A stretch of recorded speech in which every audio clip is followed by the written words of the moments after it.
Welcome to the weekly roundup, Division 2 time from the Portland Hotel. The sounds of Portland Hotel. How are you, TJ? Great to have you here, Luke. Let's get straight into it. It was a bit of an upset for mine, where another case of bad kicking being bad football. Broadview 9-9-63, too good for Gazer 4-16-40. That's shocking, isn't it? Yeah, it When is. they were 0-7, they kicked 0-7 before they scored their first goal, and then they kicked 3 goals, 8 in the last quarter. Yep.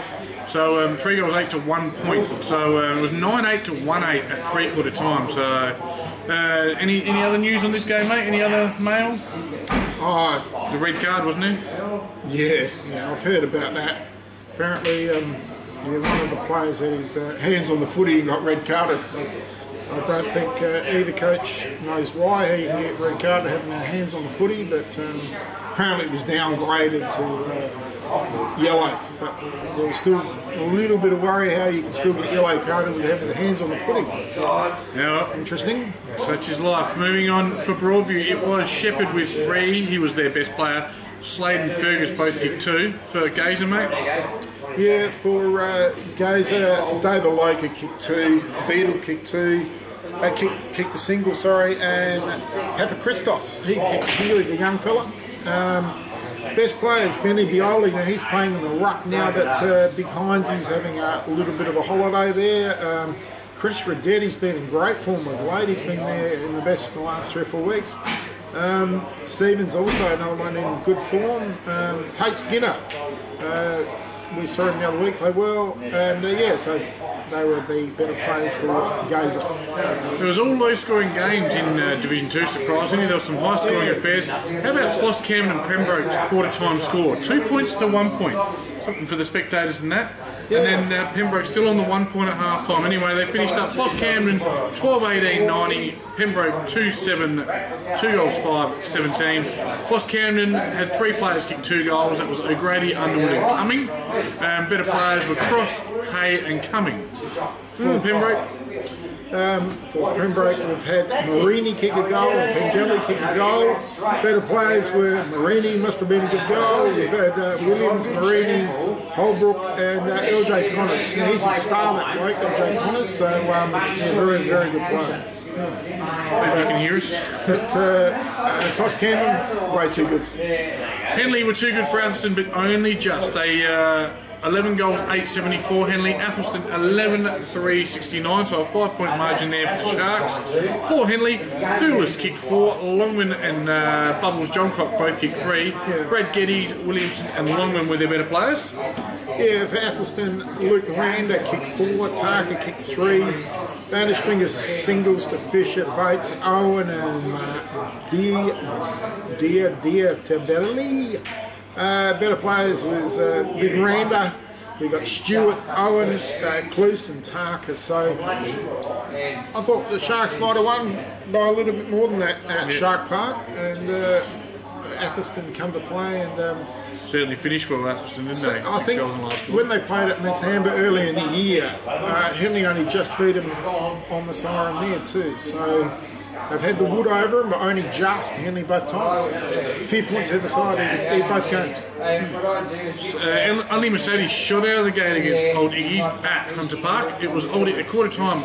Unley Mercedes 7 goals to 1. The final score was actually only 10-12 to 9-5. So a 13-point win, but they did lead all day. For Unley Mercedes, Duval and Stewart both kicked 2, a host of singles, whilst Petch, Duval and Stewart were the better players. Yeah, for Old Iggy's, the former Sydney listed player McNeil kicked 3, Liddell kicked 2, McNeil was the best player, Santorina was second best, Owen Thomas, Abbott, Murdoch and Cook amongst the better players. But yeah, we got those early scores at quarter time. We thought how much Alvin Mercedes, so huge comeback from Old Iggy's to get back into the game, but fell short. And in another game where very few goals were scored by one team, Scotch kicked the first goal of the game and it was 1 goal to 3 points at quarter time. They finished the game with 2 goals to Scotch. Sacred Heart 15-19-109. For Sacred Heart, Kakuro kicked 4, Maroney, Sperling and Labatt and Keane all kicked 2. Better players were Maroney, Labatt and Delmenico. Maybe Delmenico there. Yeah, Scotch only the 2 goal kickers. Eden and King both kicked a goal. Campbell, Morgan, King, Tom Broderick and Lockie Giles were the better players for the Scotch. You might have blocked that pocket. You haven't. Let's get into this week's games, mate. In Division 2, just quickly have a very quick look at the ladder. Andy Miles out in front. Yeah, you've got 6 teams competing for 5 spots. So Gazer, Unley Mercedes, and Athelston and Sacred Heart. 4 teams trying to find the final 3 spots. I think Foss Camden in 2 and Henley in 1 are safe.